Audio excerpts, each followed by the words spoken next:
সবাইকে নমস্কার। যতন খুলুমকা।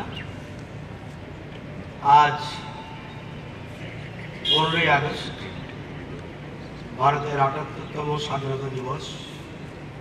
আজকের এই মহান ও পবিত্র দিনটিতে আমাদের স্বাধীনতা আন্দোলনের সেনানীদের আমরা শ্রদ্ধা জানাই। সুদীর্ঘ সংগ্রাম ও লড়াইয়ের মধ্য দিয়ে বহু প্রতীক্ষিত এই স্বাধীনতা আমরা অর্জন করেছি। হাজার হাজার স্বাধীনতা সংগ্রামী জীবন ও আত্মত্যাগের বিনিময়ে যে স্বাধীনতা আমরা পেয়েছি তাকে আমরা আমাদের যথাযথভাবে রক্ষা করতে হবে।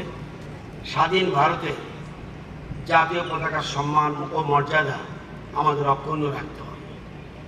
আমাদের মনে রাখতে হবে স্বাধীনতা অর্জন করা যতটা কঠিন তার চেয়ে অনেক বেশি কঠিন কাজ হলো স্বাধীনতা অক্ষুণ্ণ রাখা। আমাদের প্রতিবেশী রাষ্ট্র বাংলাদেশ, পাকিস্তান ও শ্রীলঙ্কার ঘটনাবলী থেকে আমাদের শিক্ষা নিতে হবে। আমাদের প্রতিবেশী রাষ্ট্র বাংলাদেশে একের পর এক সামরিক অভ্যুত্থান এবং গণ অভ্যুত্থানের ঘটনা ঘটেছে। প্রতিবেশী দেশ শ্রীলঙ্কা এবং পাকিস্তানও অভ্যুত্থানের ঘটনা নির্বাচিত সরকারের পতন হয়েছে।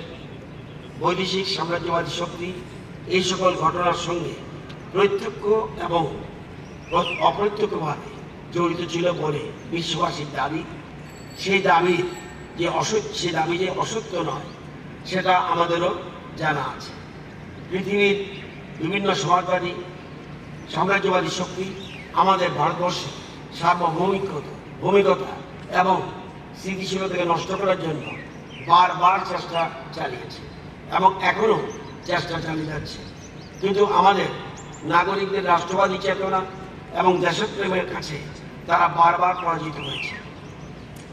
আমাদের রাষ্ট্রের নাগরিকদের গণতান্ত্রিক চেতনা এবং দেশের স্বাধীনতার মর্যাদা রক্ষার অঙ্গীকার এতটাই মজবুত যে পৃথিবীর কোনো শক্তিই আমাদের সার্বভৌমিকতা ও স্বাধীনতার উপর কখনই হানাদারি করার সাহস পাবে না বলে আমরা বিশ্বাস করি। আমরা আমাদের স্বাধীনতা অমৃত উৎসব উদযাপনের মাধ্যমে বিশ্ববাসীকে দেখিয়ে দিয়েছি আমাদের রাষ্ট্রবাদী চেতনা, ঐতিহ্য ও অহংকার। বিগত 10 বছরের সময়কাল ধরে আমাদের দেশপ্রেমের চেতনা সমগ্র বিশ্ববাসীকে মুগ্ধ করেছে। বিগত কয়েক বছর ধরে সমগ্র দেশে পালিত হয়ে চলছে হর ঘর তেরঙ্গা কর্মসূচি। এই বছরেও 13 আগস্ট থেকে 15 আগস্ট পর্যন্ত সমগ্র দেশে প্রতিটি ঘরে, প্রতিটি প্রতিষ্ঠানে, সংস্থায় আমাদের গর্বের জাতীয় পতাকা উত্তোলন করে আমরা গোটা বিশ্বকে দেখিয়ে দিয়েছি আমাদের স্বাধীনতা চেতনার শক্তি ও দীপ্তি। অত্যন্ত দুঃখজনক হলেও এটা সত্য যে আমাদের নাগরিকদের সমাজের একটা ক্ষুদ্র অংশ আমাদের দেশের স্বাধীনতা ও সার্বভৌমিকতার ঐতিহ্য অহংকার রক্ষায় প্রয়োজনীয় দায়িত্ব কর্তব্য সম্পাদনে আগ্রহী নয়। আবার নাগরিকদের একটা ক্ষুদ্র অংশ দেশ বিরোধী কাজে মদত জুগিয়ে দেশের অখণ্ডতা ও সার্বভৌমিকতাকে বিপন্ন করে তুলতে চায়। এইসব